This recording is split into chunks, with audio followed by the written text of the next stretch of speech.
Qeveria, sindikatat dhe punëdhënësit janë ulur në të njëjtën tryezë për të shqyrtuar kërkesat për përmirësimin e standardit të jetesës së qytetarëve për shkak të rritjes së kostove të jetesës.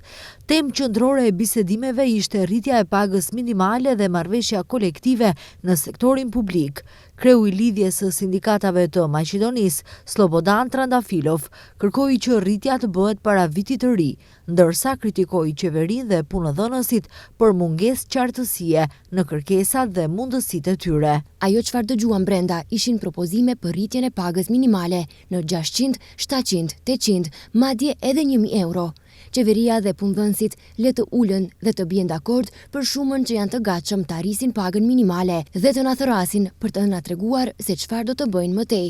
Ne propozojmë që të rritet sa më shpejt për të festuar vitin e ri në një mënyrë tjetër. Të gjitha sindikatat e tjera atje fatkeqësisht heshtën dhe mbështetën qeverinë, deklaroi kryetari i lidhjes së sindikatave të Maqedonisë, Slobodan Trandafilov. Ministri i Ekonomisë Besar Durmishi u shpreh se nuk është kundër rritjes së pagës, por kjo do të dëmtojë kompanitë vendase. Ne si qeveri asnjëherë nuk kemi qenë kundër rritjes së pagës minimale, por përmes dialogut e lëmë që të jetë marrëveshje mes punëdhënësve dhe punëtorëve. Megjithatë, sipas treguesve tanë në kushte të këtilla ekonomike, nuk ka asnjë justifikim për rritje të ndërhyrjes së pagës minimale para harmonizimit të rregullt që do të bëhet në mars të vitit të ardhshëm, i cili është i përcaktuar edhe qartë me ligj. Dhe sipas projeksioneve tona, edhe pse ende nuk ka përfunduar viti kalendarik, do të jetë rritje e pagës diku prej 1500 deri në 2000 denar.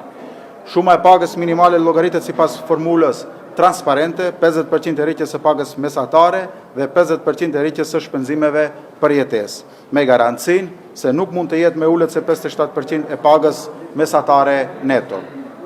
Ky është një mekanizëm i dakorduar pikërisht në kuadër të Këshillit Ekonomik Social dhe i harmonizuar me praktikat evropiane, që do të thotë që edhe punëdhënësit, edhe punëtorët apo sindikatat, edhe ne si qeveri jemi të dakorduar edhe është ligji në fuqi.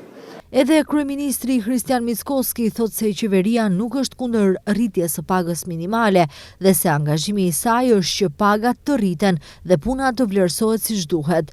Por siç thekson ai, ata janë të bindur se një rritje e tillë duhet të jetë rezultati një dakordësie të përbashkët midis punëtorëve dhe punëdhënësve, e arritur përmes dialogut social dhe mbi bazën e mundësive reale ekonomike.